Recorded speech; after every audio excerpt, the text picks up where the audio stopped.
Hello, I'm Pastor Shafer, the senior pastor here at Mount Olive Lutheran Church in Santa Monica, California, and this is Hope Matters.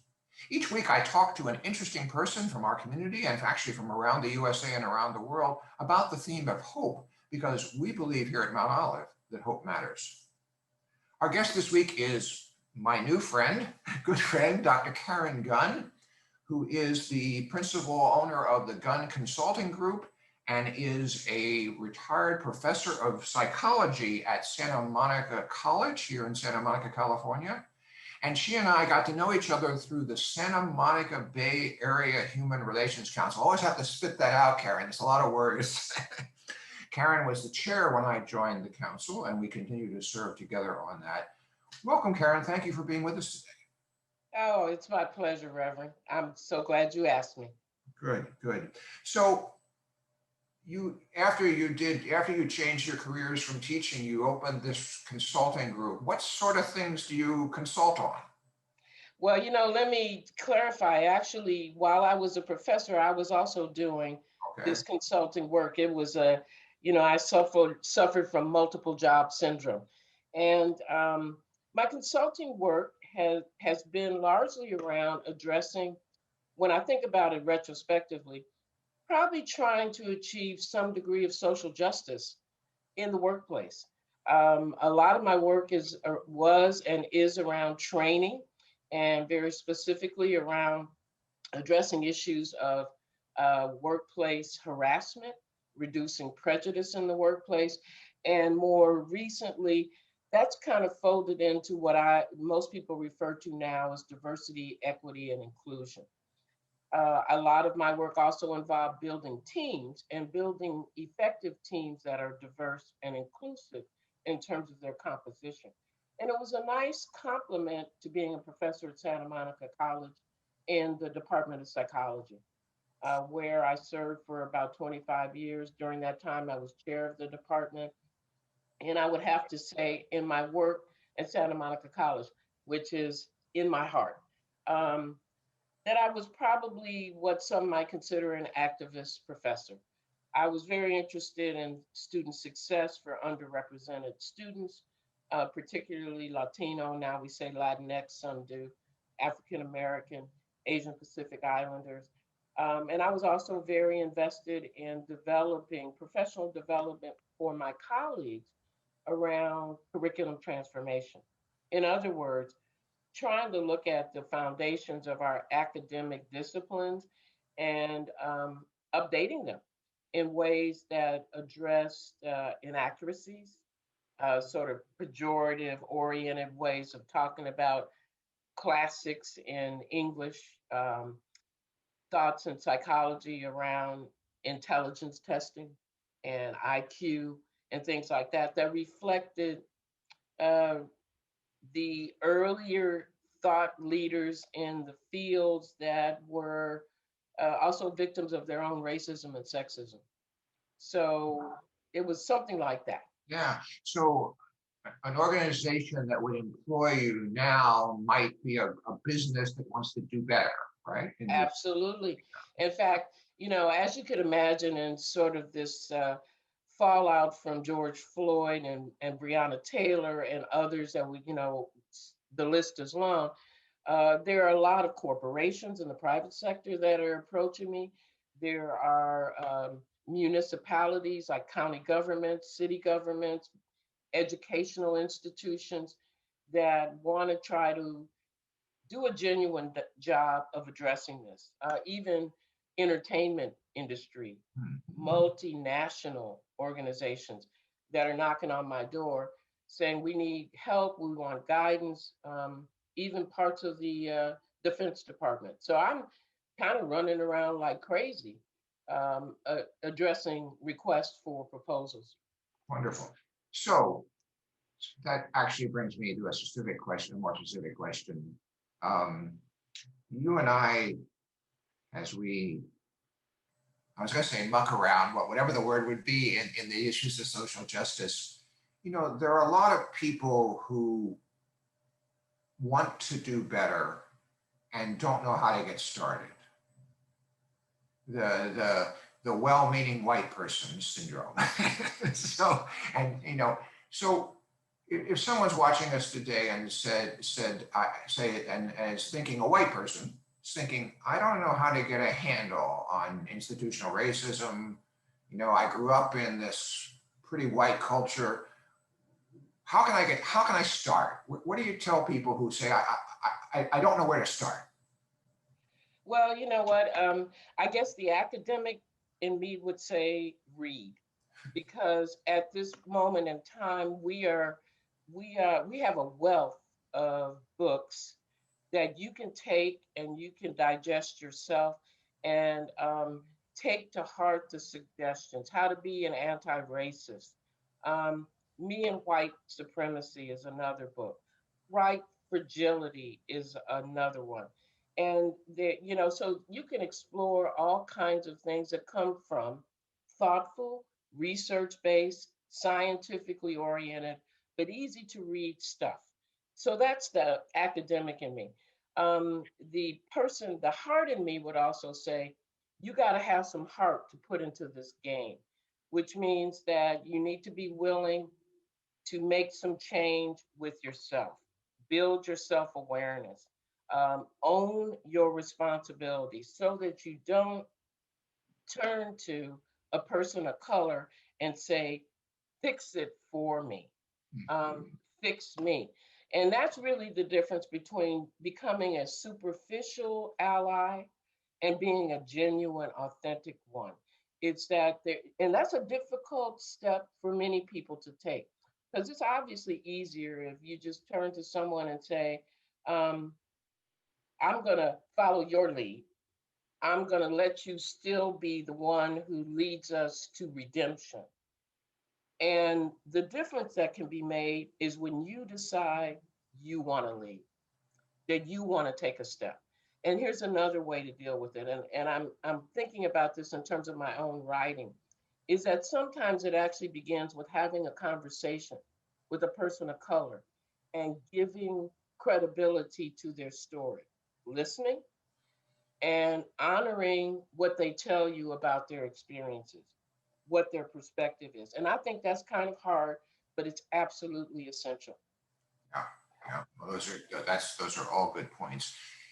Yeah, you know, for me on the issues of race and other issues, it's just time to for I mean, I'm an old white guy, and it's time for us to shut up and listen. That's a start. Absolutely. And I think it's also listening across generations. There are some people now who you say you're an older white guy, but I call you Reverend Run because you run towards the fire. Um, you see smoke, you smell smoke, and you decide you need to do something. And that's what I respect so much about you. Um, there's a lot of work to be done. We need to listen across generations. That means that the urgency that's felt by people that are a tad younger than us, we need to listen to.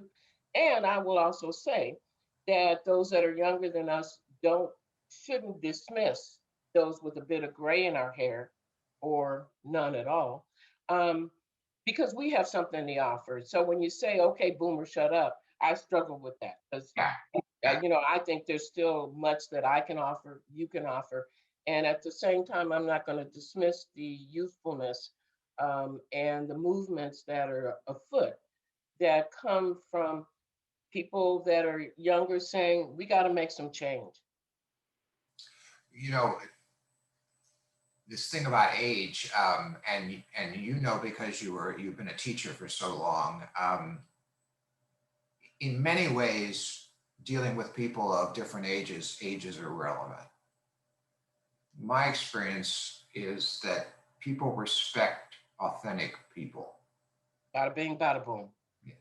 I mean, so that, there's no, why is this congregation growing with all these young families? It isn't because they have a young pastor with children, although they might like that. Maybe the next one will be that, but it's because they realize something here in that is special enough, and it doesn't matter what the age of that person is, and yeah.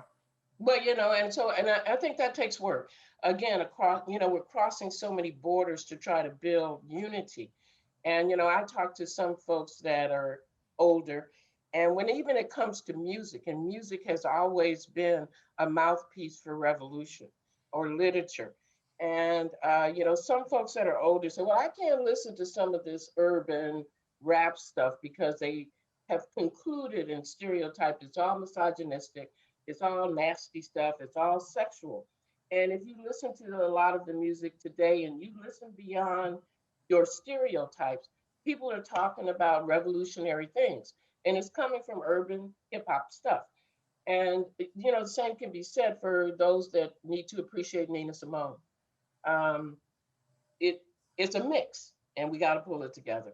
Yeah. Now you live in Santa Monica. Actually, you and I don't live too far from each other here in the same neighborhood. And you've been active with a group in Santa Monica that is promoting something they call the Black Agenda. Um, and I think some people who don't know Santa Monica and think of stereotypes would kind of chuckle when they hear that there is a Black agenda in Santa Monica. They think of us as an all-white town. And we are more diverse than we appear from the outside.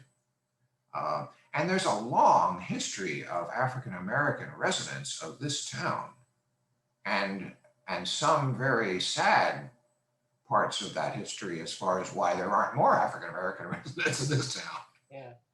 Uh, You're absolutely right. In fact, I, I think your question, you're probably leaning towards the question, why the Black agenda, why now, and why Santa Monica? I hope I'm correct that's right. in that assumption. And it is because when you look beyond the beautiful facade, the pier, that this tony little burg of about 8 square miles that gives us vistas and views of the ocean, leads us to Malibu, and looks and smells fresh. There is some diversity. Now the Black community is relatively small.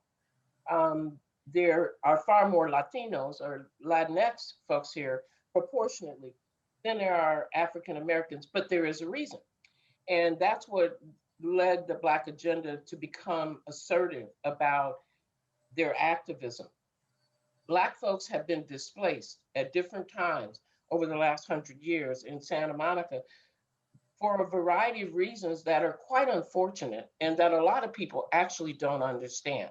There were housing covenants that have led to what, those of us who live here know that when you cross certain boulevards, things start to look very different. As you go north, you pass Wilshire, you get to Montana. There's a whole different world than if you go south and you start to hit Colorado, Broadway, Pico. One reason was that there were covenants that prevented people who could afford to buy housing across that northern border from being able to do that. Real estate agents were in cahoots with banks, who were in cahoots with mortgage companies that were supported by some segregation oriented federal laws, kept a lot of people out.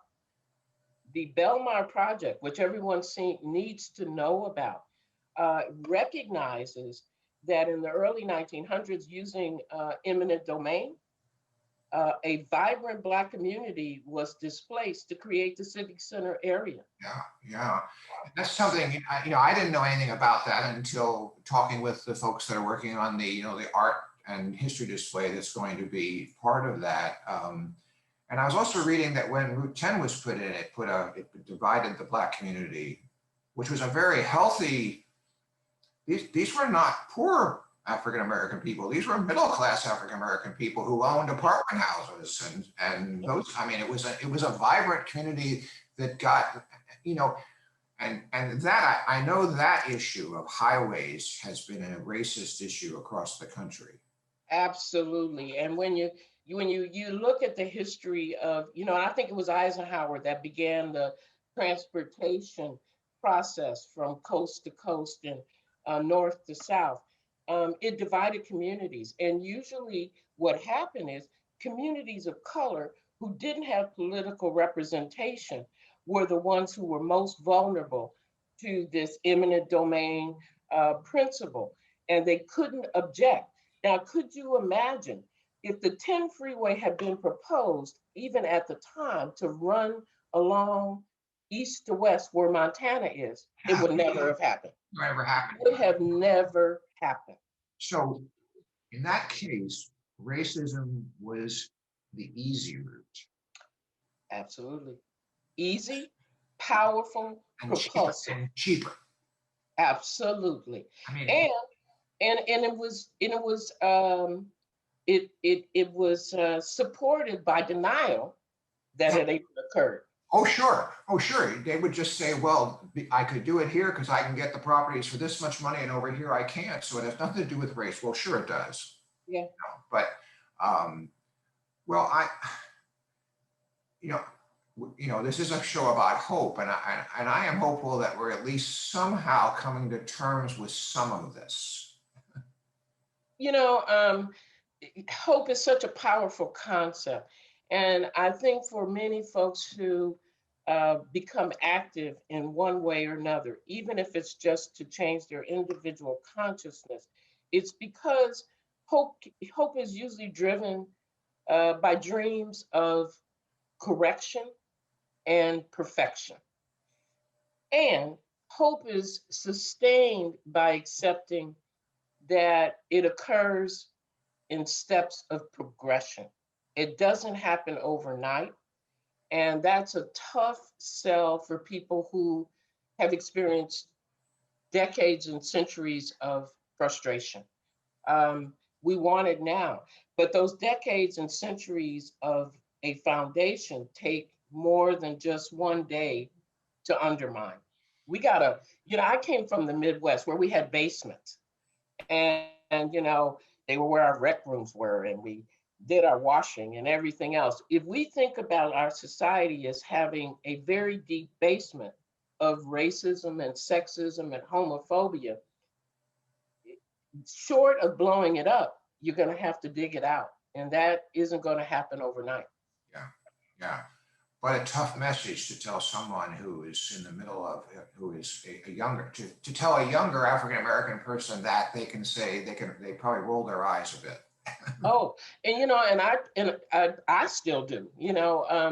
It's perfectly understandable, and there's so many ways in which we have to address it that even reflect just everyday activity. Just one example, Reverend Schaefer, is when we look at the relationship between the police and the community writ large, and then we get drilled down to police and the Black community, and we look at how do we reform it? What are the moments in time and the pivot points that could lead to death rather than a traffic citation? What are those incidents that start something that ends in an unfortunate outcome? And here's something very simple. Sometimes it's just riding your bike. And we know very recently here in LA County, there have been 3 or 4 African American men who died with something that started as simple as riding your bike on the sidewalk in the wrong direction. That wouldn't happen to a young white guy from the Palisades. That's right. Trust me. There it is. Trust me. Yeah, and that young white guy in the Palisades would never think that it would happen to him, right? It would never even cross his mind or his mom's mind, right? Right. You hit on something. You hit on something that is important. In fact, I think there are a lot of Black families and Latino families that hold out hope that there is going to be change, but have to have the unavoidable conversation with their young kids about what to do if they get stopped. Yep. That you need to ride your bike in the right direction and make sure the reflector lights are on, and put your arm up if you're going to make a right turn because you could get stopped, and put your hands on the steering wheel and explain what you're doing. The Palisades person may not have to have that conversation. Oh, most likely not. Most likely not. Yeah. I'm being nice. Yeah, Yeah. you're being nice. You're being nice. When would they ever, in the Palisades, when would they ever have that? And that's not to put down the Palisades. You and I have friends there. But, but yeah, it's just not, and, and, and we'll have to draw this to a close, but and we have lots more to talk about, talking about our other program idea, because, how do you get beyond a conversation that white people have just not even ever had to think about? And kind of get them to realize, hey, there's another whole experience among people in this country, people around the world. I think we have to be honest, not just Yeah, this country, people around the world. yes. And yeah, Anti-Blackness has been a universal sentiment. So we can talk about it in the U.S. social context. We can contextualize it to the Pico neighborhood and to the Palisades, and we could talk about it across the pond in Western Europe and Eastern Europe. So this is a big phenomena that we have to address. And how do we talk about it? I don't presume that every person in the Palisades is a racist. And it's very important to me from a community organizing standpoint to start at that point. Now, if you confirm to me that you're a racist, then I know where you're at.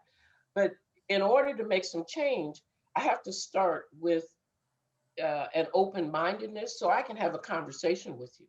And then I can figure out whether you're on this list or that list. yeah, yeah. No, well, before we draw this to a close, Karen, what gets you up in the morning? What gives you hope every day in your life? That change is possible. That change is possible. And I wake up with the spirits of my ancestors who made some changes that went from the south to the north because they believed in something better. My dad who came from the Midwest to the West Coast in the hope of something better. And my understanding of history, that change has occurred. Not enough, not complete, but that you can see the benefits of the labor of activists and revolutionaries, John Lewis, Martin Luther King, Angela Davis, Huey Newton.